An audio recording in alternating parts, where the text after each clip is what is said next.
So I never properly started my vlog, and it's the end of the day. So we're going to start my vlog now with end of the day footage. We have 2 appointments to go to, my doctor and his. So now we can start the vlog. Did we sleep all through mommy's appointment? Yes.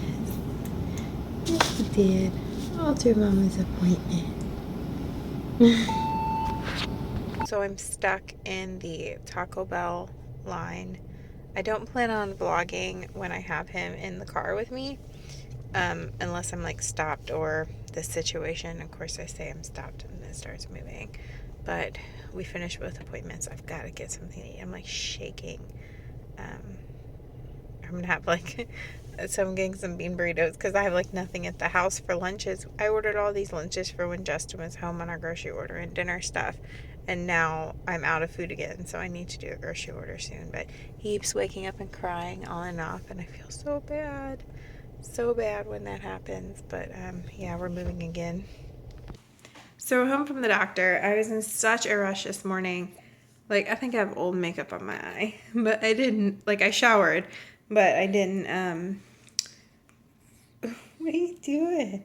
I did not do my makeup. We were in such a rush with those 2 appointments. I'm going to talk about how the appointments went in a second, but one thing I did do, I went and rented from the hospital after my appointment a hospital grade pump.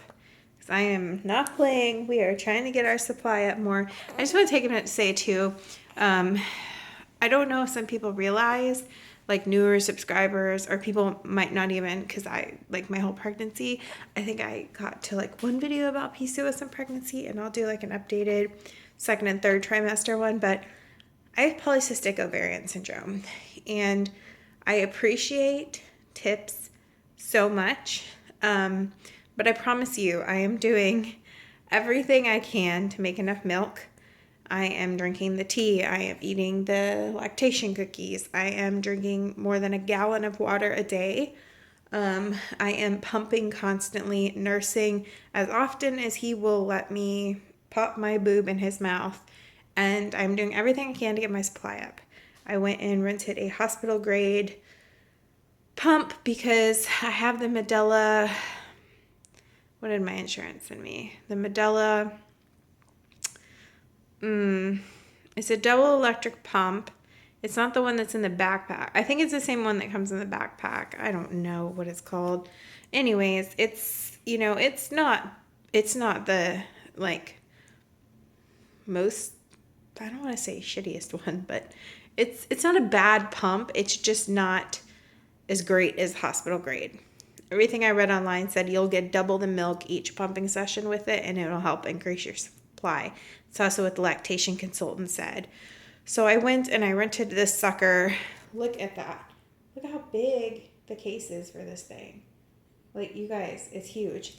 And then I had to buy different, like, stuff for it. I can't use my other Medela tubing and all that. It has completely different stuff. So I had to spend $60. Well, it was like $70 after taxes for the stuff I got. I'll show you guys when actually I put them down. I'll put them right here. So this is the giant, like, look how big this is. I can't even. Okay, that's the giant Medela thing. And then I had to buy this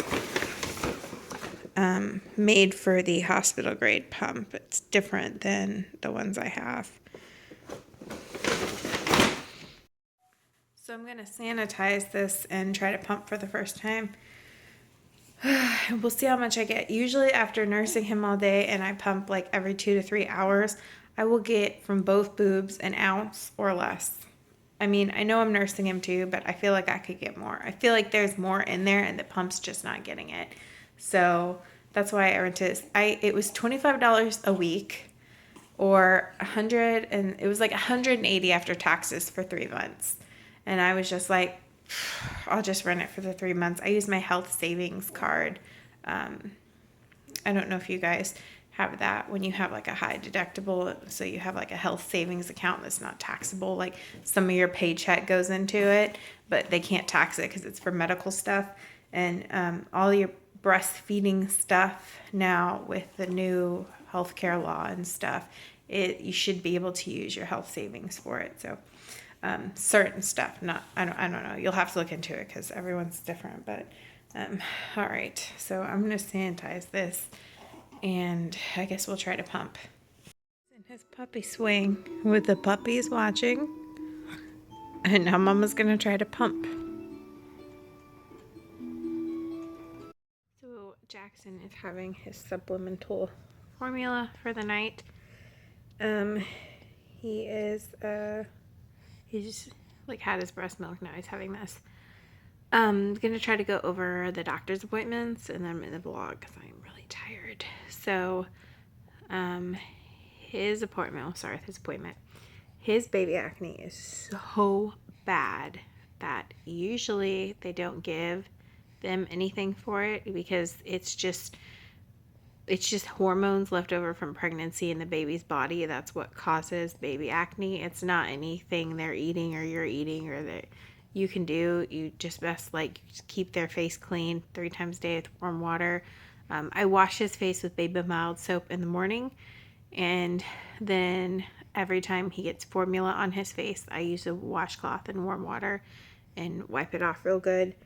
And you just keep his face clean.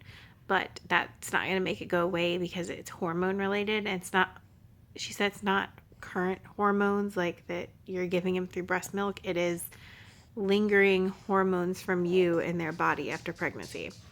But it is so bad she gave him a cream for it. I mean, it is really bad, guys. I have seen a lot of baby acne, working in preschools and stuff like that. I've never seen a baby have baby acne this bad. It's breaks my heart. So she actually gave him something for it. He's doing really good. He's over 7 pounds, 12 ounces. And he's now of a birth weight. And she said she's very pleased with how he's doing, to the point now where she's going to go ahead and allow him to start seeing family again, which is great because his grandparents, or Justin's parents, haven't got a chance to see him. His mom got to spend every day with him while we were in the hospital and stuff. She came up every day for an hour or so.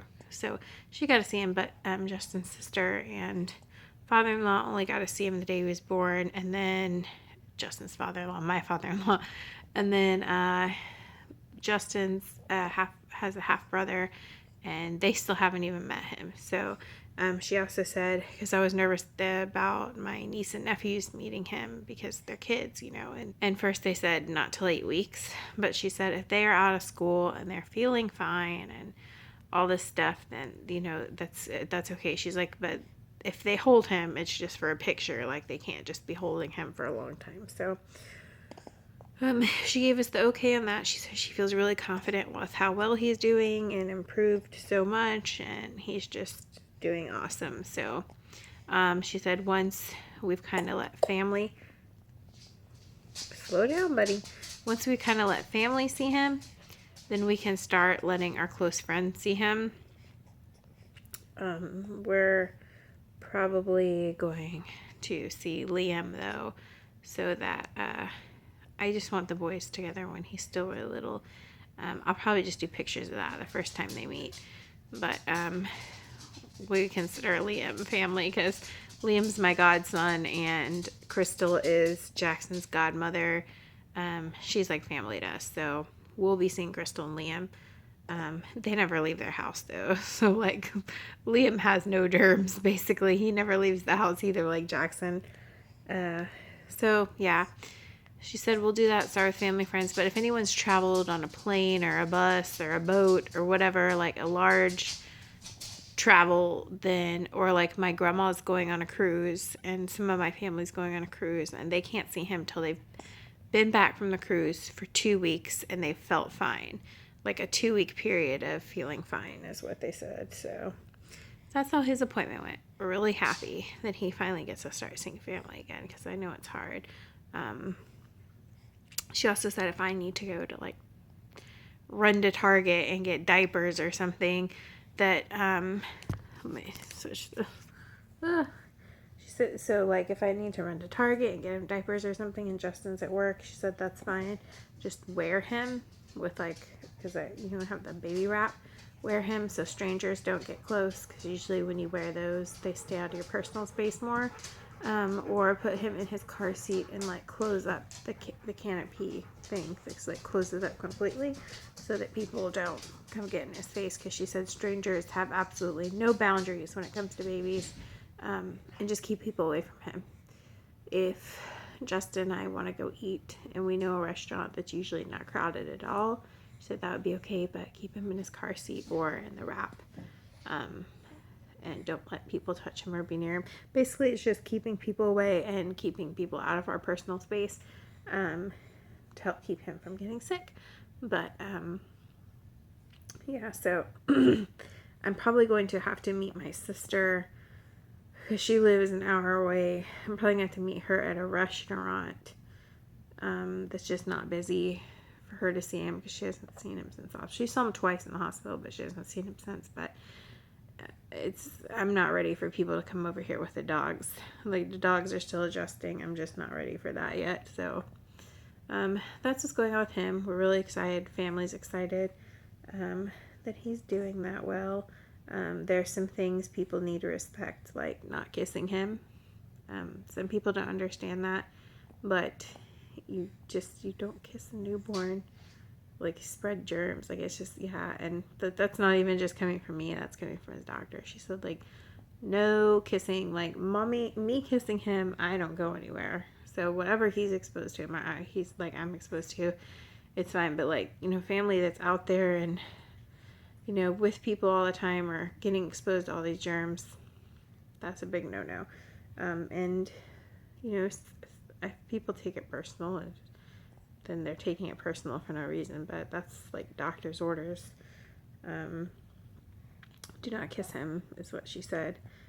She said be firm with people. If they can't respect that, then be like, well, if you can't respect what the doctor said is best for him, then we'll just wait till 8 weeks to see you again. So she just said, I'm his advocate and I need to speak up for him, for his health. So that's been like a hard thing, is people respecting that, even since the hospital, especially once things went downhill in the hospital. It was like, people took it as like, oh, that's just coming from me, and I'm just being like a first-time mom, like, don't kiss the baby, germs, ooh. Which, even if I was, that's none of your business. It's my baby, and that's my decision then. But it wasn't just that. It was literally coming from the doctor as well. So, anyways, that's enough rambling about his appointment. There is a part of my C-section incision that is not healing very well, and it's probably my own fault. I guess everyone's doctor gives them different times for things. There was like a hospital standard of at 2 weeks you can start driving and this and that during her discharge class. But for me, my doctor's like, you can drive at 2 weeks. And that's about it. Today, after looking at my incision and stuff, she's like, usually people get released. I tell them, 6 weeks, they can go back to working out. They can go back to doing whatever, cleaning, vacuuming, mopping, whatever it is they want to do. She said, but your incision is not quite healing just right yet. So I'm at 8 weeks, and I'm like, of course. And she's like, you need to listen to that, because if you had listened in the first place, you might be cleared at 6 weeks. And it is my fault, because I did way too much when I came home from the hospital and stuff. I overdid it. And now I've got pushed back 2 weeks on doing things. And she said, don't do anything, because you want to wait even longer to get, released, whatever. So that's that. And then we talked about the preeclampsia stuff and having more kids and all that kind of stuff. So I'll probably talk about that another day. I do want more kids. I don't know if it will happen. If Jackson's all we ever get, well, we're lucky to even get him.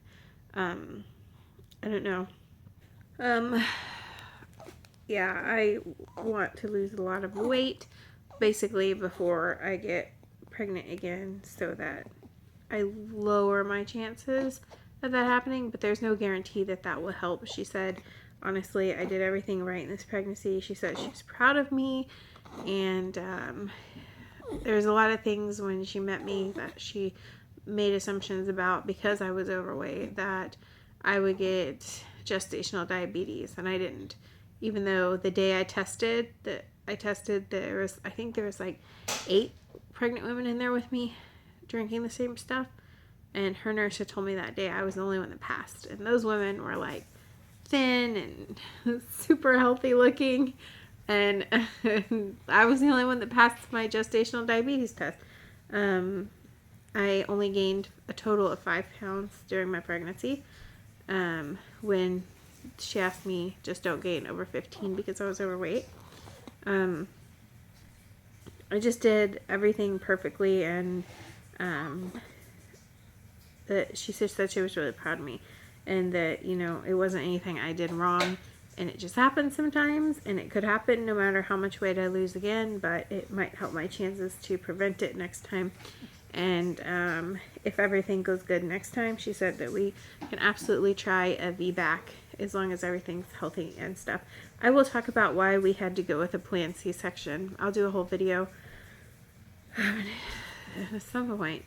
But anyways, I'm going to end the vlog and put him to sleep because he's already kind of asleep. But, you know, get him in his sleep sack and in bed. Not sleep sack. His sleep pod, and get him in bed, and we'll see you guys tomorrow. Bye. Bye. So sweet.